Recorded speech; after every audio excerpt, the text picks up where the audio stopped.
Hi there, and welcome to this short video. I'm Alex Goad, best-selling author, coach, and small business specialist. And today, we're going to talk about perhaps the master switch of life, which is how to have more purpose, how to have more meaning, and how to spend more time in your state of flow.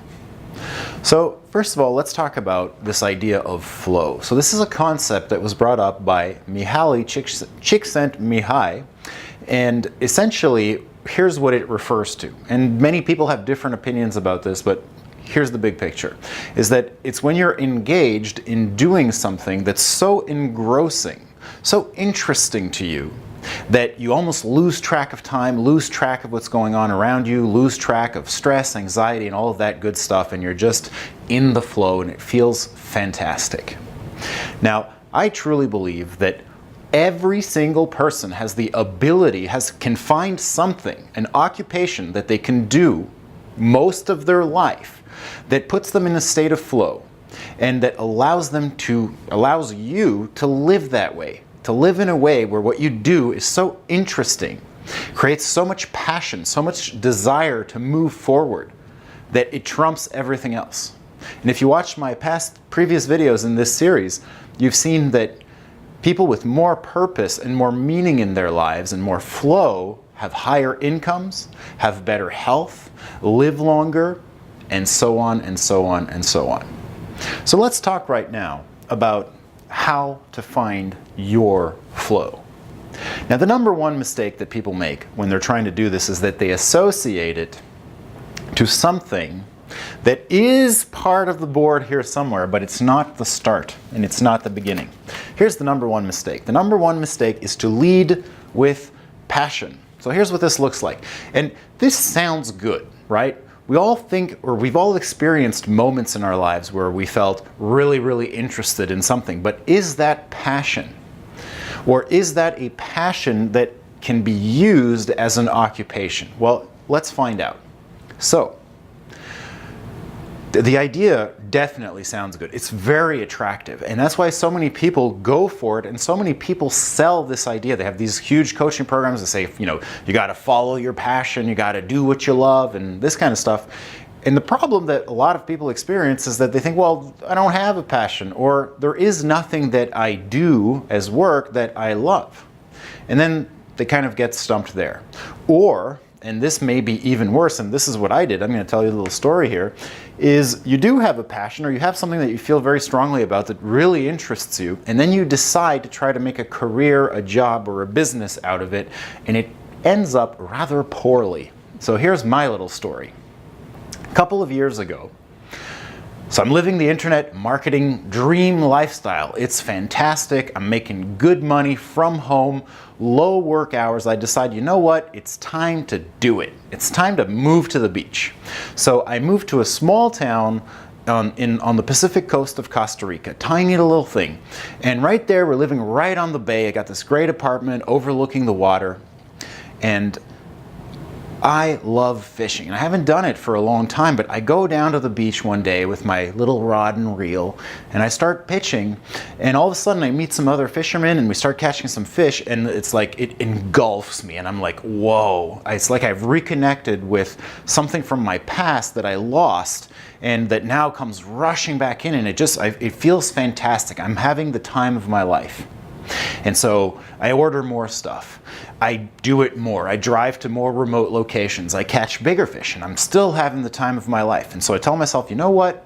Time to get a boat. So I get a boat, small boat, 21-foot center console, drive around, catch some more fish, have even more fun, and it just keeps going and going. Next thing I know, I want a bigger boat. Now, I'm talking like serious yacht here with 600-700 horsepower diesel engines, like, when you buy a small boat, you get 10-foot-itis. There's actually a term that they've invented for the person who owns a boat and who always wants a bigger one, and it tends to happen to everybody. So anyways, long story short, get another boat and open a sport fishing company. I'm thinking, you know what? I love fishing. I want to get these boats. Let's mix pleasure and business together. I'm going to have this business. I'm going to be really passionate about it. Well, let me tell you that it did not go very well.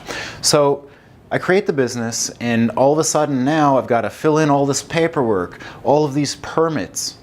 I've got to do a bunch of maintenance. I've got to get the staff trained to a level where they weren't trained before, because I'm doing most of the work myself and I'm just having fun. Now it's not so much about fun anymore. Other things have entered into the equation. What else? Well, there start to be risks. Now I have to do marketing, which I love doing and I'm good at, but I have to take the stuff, my marketing materials, and I have to distribute them to different tour shops, and I have to convince people that are not interested to listen to me. And then I have to take clients that are more interested in getting drunk than in catching fish out on the ocean. And you know, when people who drink a lot go out on deep sea fishing tours, like, just think a little bit about what might happen and you'll get a good idea of what things look like. So I go on 3 trips with clients and I realize that I hate it. I can't stand it. It's like ruining my life. So anyways, long story short, I eventually get out of that and I keep my leisure passion and my business separate. Long story short, that cost me a lot of money, a lot of stress, a lot of irritation, and that's often what happens when people try to follow their quote-unquote passion. So don't do it. Don't start there. Don't fall prey to that kind of idea that whatever you're passionate about now, go make a business out of it or go make a life out of it, probably won't work, probably won't lead you to where you want to go. But we'll come back full circle to this in a little bit. All right. So if leading with passion, if following your quote-unquote passion or what you love on a day-to-day basis as a leisure or as a hobby is not the way to do it, what's the right way? Well, here's the right way. And this, in order to make this little segment here, I have done a tremendous amount of reading and research, and I'm going to be quoting different people. I'm going to be using different pieces of their work, notably Angela Duckworth, who wrote a great book called Grit. There's also The Talent Code by Daniel Coyle. There's So Good They Can't Ignore You by Cal Newport. So it's all of this stuff that revolves around having and acquiring a lot of skill and doing something with it that gives you a sense of purpose, a sense of fulfillment, a sense of meaning and contribution to the world. So please, if I don't attribute something directly to somebody, it's not because I'm trying to steal their work, it's just because I've forgotten all of the references from all of the work and research that I've done. All right, so number 1, and this is largely from Angela Duckworth's model. So number 1 is interest. Okay, so when you want to live a life of flow and you want to do something that you love, but that also works as an occupation, medium or long term, the way that it begins is not with passion, but with interest. So interest is kind of like you're growing up, you're young, and you stumble across things, and some things leave you rather indifferent, but other things captivate your interest. And as you encounter those things that bring up your interest over and over again, and you encounter them in different places and different scenarios, in different flavors, your interest deepens. Which brings you to stage 2 of the process. So stage 2 is practice, or I prefer to call it acquisition of skill. So it starts out that you're interested in something and it stimulates you, you move towards it. As you do that, you start to get clues as to how that works. How do you create results? How do you get more of the things that interest you? Which leads you to apply and practice. And those things lead you to have skill or ability. Now, so you're interested in something and you're starting to get good, at least at some of the skills that allow you to kind of create results in this sphere, or to be not just an observer, but an actual player on the field. Which brings you to the next level, which is contribution, or what I also call purpose. So What's contribution or purpose? Well, it's when you get a level of skill that's related to your interest and you start to be able to share it with the world in one way or another. So maybe you're creating art and you create a piece of art. Maybe you're a kid, you're an 8-year-old kid. You create a piece of art, draw something on the kitchen table, and your parents are wowed by it and they put it up on the fridge and then they start showing it to people. Well, right there, that's contribution and purpose because other people are appreciating the fruits of your labor. Now, as adults, there's so many different ways that we can contribute.